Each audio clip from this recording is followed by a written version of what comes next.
तो एक जोश भरी एंट्री के साथ फाइटर का ट्रेलर फाइनली आ चुका है और इसे देखने के बाद मुझे कहना पड़ेगा कि ट्रेलर भी अच्छा था, मारधाड़ भी अच्छी थी, लेकिन मजे लेने का तरीका थोड़ा कैजुअल है। लेकिन एक एक करके हर एक चीज पे बात करना शुरू करेंगे, ट्रेलर का ब्रेकडाउन करूंगा, लेकिन फिर भी मैं आपको सचेत कर देता हूं कि मैंने जितना हो सके उतना ज्यादा जानबूझ के स्टोरी के एलिमेंट्स को इस वाले वीडियो में छुपा के रखने की कोशिश करी है और उनको कवर नहीं किया ताकि जब मूवी देखने जाए तो मजा आए। मैंने मतलब छोटी मोटी डिटेल्स को कवर किया है जैसे अपने टीजर वाले ब्रेकडाउन में किया था। स्पीकिंग ऑफ विच, अगर आप लोगों ने मेरा टीजर ब्रेकडाउन नहीं देखा है तो इसको देखने से पहले वो देख लेना, क्योंकि ये वीडियो उसका सीक्वल काइंड ऑफ एक्ट करेगा, तो आपको वो देखने के बाद ये देखने में ज्यादा मजा आएगा। लिंक यहाँ पे फ्लैश हो रही होगी। तो फाइटर का ट्रेलर 3 अलग अलग हिस्सों में काम करता है, जिसका पहला हिस्सा हमको कैरेक्टर के इंट्रोडक्शंस देता है और थोड़ी लाइट वाइब को प्रोवाइड करता है, जिसमें हम फिर से एक बार मजे वाली टोन में खो जाते हैं। और इसको देखकर मुझे लगने लगा था कि यार पिक्चर वापस से वही काम कर रही है जो हम उससे एक्सपेक्ट कर रहे थे, लेकिन उसके बाद फिर एक सीरियस टोन को पकड़ती है और आखिरी तक जाते जाते वो सीरियस डार्क टोन एकदम पेट्रियोटिक में कन्वर्ट होने लगती है, जिसको देखकर लगने लगता है कि हाँ, नाउ वी आर टॉकिंग, और अब लग रहा है कि मूवी को देखने में मजा आएगा। तो ट्रेलर का सबसे पहला शॉट ओपन अप होता है एक फाइटर प्लेन से। इसी सेम फाइटर प्लेन को हम इस वाले ट्रेलर में मल्टीपल टाइम्स देखेंगे। ये सुकोई S-30 है, जिनको इंडिया ने रशिया से खरीदा था, और मेरे ख्याल से मेजरली इस पिक्चर में हमको यही देखने को मिलेंगे, क्योंकि जो ऋतिक रोशन की टीम एयर ड्रैगन्स है वो इन्हीं फाइटर प्लेन्स का यूज करती है। तो ये सुकोई Su-30 हमको दिखाए जाते हैं और इनकी फाइट हो रही है किसी ग्रीन कलर के फाइटर प्लेन से। ये मुझे बताने की जरूरत नहीं है, पाकिस्तानी आर्मी को बिलोंग करते हैं। और ये F-16 फाइटिंग फैल्कन्स हैं जो पाकिस्तानी आर्मी ने यूएस से लिए थे 1983-86 के आसपास। अगर आप नोटिस करते हो तो इसमें इन लोगों ने मिसाइल फायर करने के बाद जो पाकिस्तानी आर्मी का प्लेन है वो फ्लेयर्स को डिप्लॉय करता है। तो फ्लेयर्स या फिर काउंटर मेजर्स, जो इनका दूसरा नाम है, वो तब डिप्लॉय करी जाती है जब किसी भी फाइटर प्लेन के पीछे कोई हीट सीकिंग मिसाइल फायर करी जाती है। मतलब वो हीट सीकिंग मिसाइल उस फाइटर प्लेन के इंजन की हीट को फॉलो करती जाती है, तब इनको डिप्लॉय किया जाता है ताकि इनके हीट सिग्नेचर से वो वाली मिसाइल डिस्ट्रैक्ट हो जाए और इनको फॉलो करने लगे। तो क्वाइट अ नाइस डिटेल जो मैं इस मूवी से एक्सपेक्ट नहीं कर रहा था, लेकिन फिर भी देखने को मिली। फिर इसके बाद हमको वही कैरेक्टर्स के इंट्रोडक्शन देखने को मिलते हैं, जैसे पैटी, मिनी, जय। पैटी, मिनी जो है ये स्क्वाड्रन लीडर्स हैं, और अनिल कपूर के कैरेक्टर इन सबको आउटरैंक कर जाते हैं, वो है ग्रुप कैप्टन। और आगे हमको बताया जाता है कि जैसा हम सोच रहे हैं वैसा एक्चुअली में है नहीं, ये सब के सब एक्चुअली में इंडियन फोर्स के अलग अलग जगह को बिलोंग करते थे, जिनको उठा करके एक क्विक रिस्पांस टीम बनाई गई है, जिसका काम वही होगा जो सुनाई दे रहा है। मतलब ये क्विक रिस्पांस के लिए रिस्पॉन्सिबल होगी। और अनिल कपूर के खुद के शब्दों में ये सब के सब इंडियन एयरफोर्स के टॉप के एविएटर्स हैं, जो एविएटर चश्मा लगाए हुए हैं। और फाइटर के ट्रेलर को देखकर मुझे भी कुछ एविएटर्स लगाने का मूड हुआ, तो मैंने सोचा कुछ अच्छे एविएटर्स लिए जाए। लेकिन क्योंकि अपने को दिन भर पीसी और मोबाइल की स्क्रीन देखकर पावर का चश्मा लगा हुआ है, तो स्टाइलिश एविएटर्स को ढूंढते हुए जब मैं लेंसकार्ट पे गया तो मुझे पता लगा कि यहाँ पे इतने wide range of aviators and 500 plus different variety of eyewear है, पावर्ड और जीरो पावर्ड ग्लासेस में। जैसे मेरा ये वाला एविएटर पावर्ड है, लेकिन इसी एविएटर को आप जीरो पावर में भी बनवा सकते हो। लेकिन सबसे मजेदार बात यह है कि पावर्ड और जीरो पावर्ड दोनों ही glasses UV protection, blue light protection, anti glare सब कुछ देते हैं। मतलब अगर आपको मेरी तरह पावर्ड ग्लासेस की जरूरत नहीं है तो भी आप इनके जीरो पावर्ड ग्लासेस में ब्लू लाइट टेक्नोलॉजी का यूज करके 90% ब्लू लाइट को ब्लॉक कर सकते हो। और इसी वजह से मैं इसको हमेशा पहन के रखता हूँ, क्योंकि इससे आई स्ट्रेन का इशू कम हो जाता है, फिर चाहे वो मूवीज देखते हुए हो, ड्राइव करते हुए या पढ़ते हुए। और सबसे बेस्ट पार्ट, अगर आप अभी लेंसकार्ट पे जाओगे तो आपको by one get one plus free gold membership, और मेरी डिस्क्रिप्शन वाली लिंक जो कि पिन कमेंट्स में भी है उससे जाते हो तो आपको फ्री कॉन्टैक्ट लेंसेज, चाहे कलर हो या क्लियर, वो भी फ्री मिलते हैं। तो जाओ लेंसकार्ट पे और कुछ मस्त वाले एविएटर्स लो। लेकिन इसके तुरंत बाद एक और बढ़िया सी डिटेल भी नोटिस होती है कि इनकी पूरी टीम में जो बशीर खान का कैरेक्टर है वो पायलट नहीं है, क्योंकि अगर आप इनकी यूनिफॉर्म को नोटिस करोगे तो यहाँ पे 2 विंग्स नहीं बल्कि 1 विंग बना हुआ है,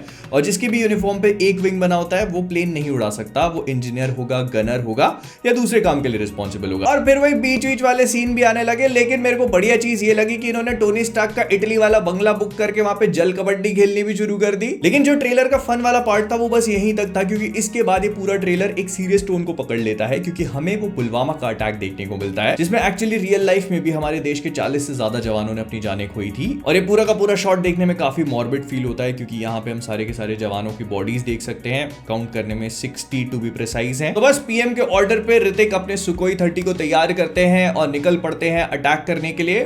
but the interesting part is कि जो बालाकोट का पूरा अटैक था वो रात में हुआ था, और इस ट्रेलर में एक शॉट है जो शायद उस अटैक को दिखा भी रहा है।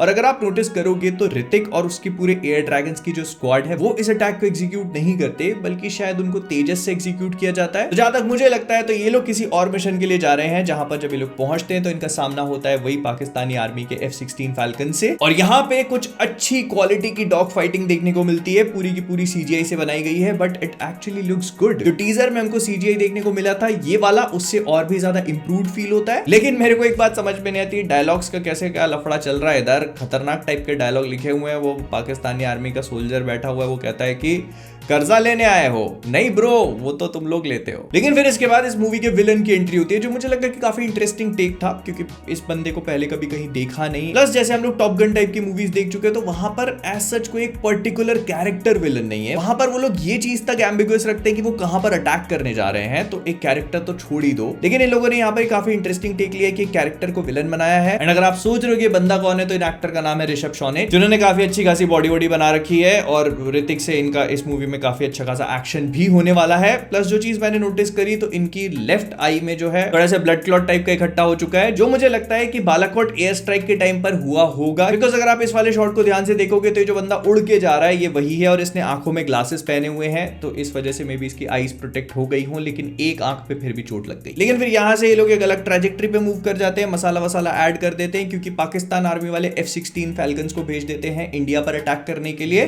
Then we see a flashback sequence जहां पर ऋतिक रोशन किसी एक कैरेक्टर को गन शूट करना सिखा रहे हैं ट्रेनिंग के टाइम पे। और ये चीज काफी हद तक एक्यूरेट है, क्योंकि जब ट्रेनिंग होती है तो इसी तरह की बंदूकें प्रोवाइड करी जाती है। लेकिन फिर हमको वही सैड सीक्वेंस दिखाई जाती है जो हमने टीजर में भी देखी थी, किसी एक कैरेक्टर की डेथ हो चुकी है। और अगर आप हमेशा सोचते थे कि आर्मी वालों की यूनिफॉर्म पे वो कलरफुल चीजें क्या होती हैं, तो वो सर्विस रिबन्स या फिर सर्विस मेडल्स होते हैं, जो उनको फील्ड पोस्टिंग सर्व करने के लिए प्रोवाइड किए जाते हैं। फॉर एग्जाम्पल, अगर किसी ने नॉर्थ ईस्ट में कुछ टाइम सर्व किया है तो उसको ग्रीन कलर का मिलेगा, या फिर किसी ने सियाचिन में सर्व किया है तो उसको दूसरे कलर का मिलेगा। तो ऐसे करके अपनी एक्सेप्शनल सर्विसेज के लिए वो सारे के सारे सर्विस मेडल्स दिए जाते हैं। एंड कंसीडरिंग द फैक्ट कि ऋतिक के कैरेक्टर के पास इतने सारे सर्विस मेडल्स हैं, तो इससे हम ये भी अंदाजा लगा सकते हैं कि इस बंदे के पास एक्सपीरियंस भी बहुत तगड़ा होगा। लेकिन फिर हम एक कैरेक्टर को और भी देखते हैं जो पाकिस्तानी आर्मी के वहां पर फंसा हुआ है और जय हिंद चिल्ला रहा है। एंड यहां पर मैं ट्रेलर के कट की तारीफ करना चाहूंगा कि मल्टीपल कैरेक्टर्स जब जय हिंद बोल रहे हैं, तो उसी सेम टाइम पर उनको एक साथ दिखाया गया है, और वो चीज वो देशभक्ति वाली जो फीलिंग है उसके साथ एको कर जाती है एंड रेजोनेट करती है, तो मजा आता है सुनने में। तो मे भी ऐसा हो सकता है कि जो कैरेक्टर पकड़ा गया है ये उसको छुड़ाने के लिए कोई रेस्क्यू मिशन टाइप का हो, और शायद ये चीज हमारे इंडियन एयरफोर्स के ग्रुप कैप्टन अभिनंदन वर्तमान वाली कहानी से भी इंस्पायर्ड हो सकती है। फिर इसके बाद वाला शॉट काफी इंटरेस्टिंग है, क्योंकि हम लोग कुछ सोल्जर्स को एक प्लेन से जंप करता हुआ देख सकते हैं, जो कि ग्राउंड पे लैंड करने के बाद एक मिशन को कैरी आउट करने की कोशिश कर रहे हैं। और इसके बाद हमें अच्छा खासा हैंड टू हैंड कॉम्बैट देखने को मिलता है, जहां पर ऋतिक रोशन और उनकी टीम भी पहुंच जाती है, और यहाँ पे हमारे विलन भाई साहब भी मौजूद है,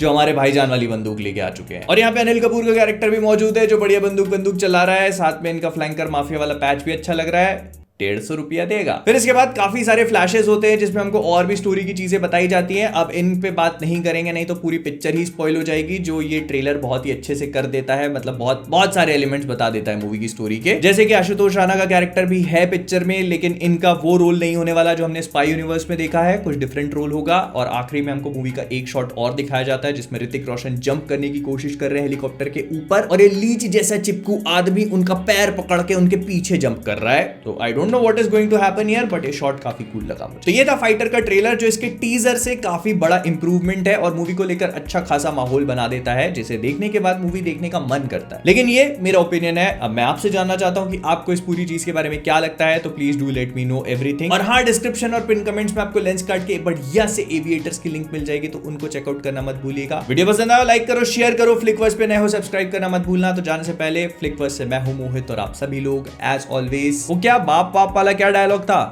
मैं भूल गया, बता देना वो भी कमेंट्स में।